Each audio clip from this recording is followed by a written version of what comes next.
আসসালামু আলাইকুম, সবার কী অবস্থা, কেমন আছেন? আশা করি ভালো আছেন। আলহামদুলিল্লাহ আমি একটু ভালো আছি আগের থেকে। তো আজকে দুপুরে রান্নাবাড়াটা আপনাদের সাথে শেয়ার করব।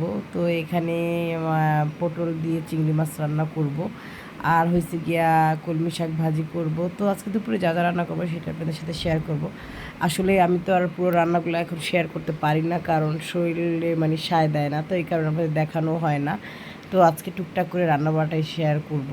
তো যাই হোক, এখানে যে পটল চিংড়ি রান্না করবো, তো পটলগুলো আগে একটু ভাইজা নিছি, আর পটলের যে তেল ছিল ওখানে আবার চিংড়ি মাছটা একটু ভাইজা নিলাম।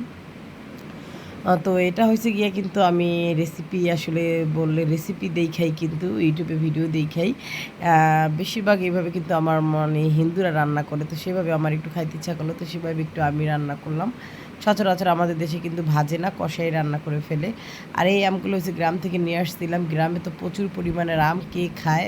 আমার ছেলেরা তো যেই 2 দিন 3 দিন গ্রামে ছিল দাদু বাড়িতে, মানে আম ছিঁড়তেই এসেছিলো গাছের, মানে একটা আম মনে হয় কী বলবো, খায়া দেখে না, শুধু ছিঁড়ে, এই একটা অবস্থা। আর দাদুরা তো শুধু চিল্লাচিল্লি করতেই থাকে যে এত আম পারো, খাও না খাও না, কিন্তু ওদের কাজ ওরা করতেই থাকে।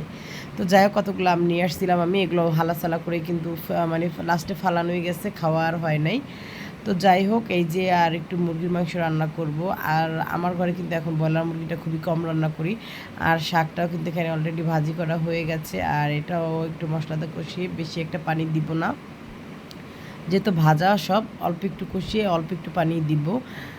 আর কি বলবো, আসলে কথা অনেক দিন যাবত আসলে রেগুলার ভিডিও তো দেই না, তো ভয়েসও তেমন দেই না, কথা বলতে গেলে জানি কেমন বাইজা যায়, এরকম একটা অবস্থা। তো যাই হোক, রান্নাবাড়া কিন্তু কমপ্লিট হয়ে গেছে। আর শরীর ভালো থাকলে আসলে সবটাই ভালো লাগে, কেমন যেন ভালোই রাখতে পারি না শরীরটাকে। তো যাই হোক, এখানে আমার রান্নাগুলো কেমন হলো অবশ্যই কমেন্ট করে জানাবেন। আর এখানে ওই যে একটা আম একটু মানে হয়ে গেছিলো, ওই আমটাকে আমি একটু মাইকে মানে কাইটা নিচ্ছি, যে ওটাকে একটু রান্না করা শেষ, ভিডিওটা শেষ করে তারপর ওটাকে একটু মাইখা খাবো আর কি।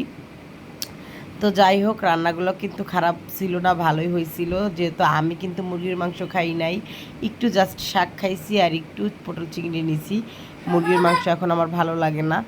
আর এই হচ্ছে গিয়ে একটু নারিকেল দিয়ে একটু পাতলা পাতলা করে সেবাই রান্না করছিলাম। আর যেহেতু গরম ছিল, আমার ছেলে আবার ছোটো ছেলে নাড়াচাড়া করতেছিল যেন একটু তাড়াতাড়ি ঠান্ডা হয়ে যায়। আর এখানে হয়েছে গিয়ে আবার রাতের বেলায় আমি জীবনের ফার্স্ট টাইম এই তেলের পিঠা বানাইলাম। মানে আমি ভাবতেই পারি নাই যে এত সুন্দর পিঠা হবে আসলে, কিন্তু সুন্দর হইলো, কিন্তু একটু মিষ্টি কম হয়ে গেছিলো, যেহেতু আমি আখের গুড় দিয়ে পিঠাটা বানাইছি। আমাদের দেশে কিন্তু আখের গুড় দিয়ে বেশিরভাগ মানে এই যে তেলের পিঠাটা বানায়। তো আমার পিঠাটা এই জীবনের ফার্স্ট টাইম আপনাদের বললে আসলে, আমার কিন্তু 2টা ছেলে, যেহেতু আমার বড় ছেলের 11 বছর হয়ে গেছে, তো বয়সটা তো আমার কম হইলো না, মোটামুটি ভালোই হইলো। তারপরও যেহেতু অল্প বয়সে বিয়ে হয়েছে, কিন্তু আমি জীবনের ফার্স্ট টাইম এই পিঠা বানাইছি। আমার নিজের কাছে এত ভালো লাগতেছিল। এই পিঠা না, শুধু এই যে দেখতেছেন খাজের পিঠা, এইটাও মনে করেন যে আমি এই ফার্স্ট টাইম বানাইলাম।